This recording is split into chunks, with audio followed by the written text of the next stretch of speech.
So we can graph this, right, by factoring out the 0.5 first. Okay, if I do that, I get x squared minus 2x minus 6. Okay, and now for here, right, if I take out, right, if I actually just divide both sides by 0.5, I just end up getting this, right? Now, if I factor out an x here, notice that I know that for x is equal to 0 and x is equal to 2, you get that the y value has to be minus 6, right? If this is equal to y. So that means when I graph this, right, x is equal to 0, y is equal to, or x is equal to 2 is right here, minus 6 is somewhere down here.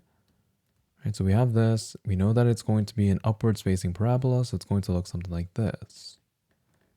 Right, so if we have this, and if you use a graphing calculator, you'll figure out that these points will be right here. Okay, so these are the values that make this equation equal to 0.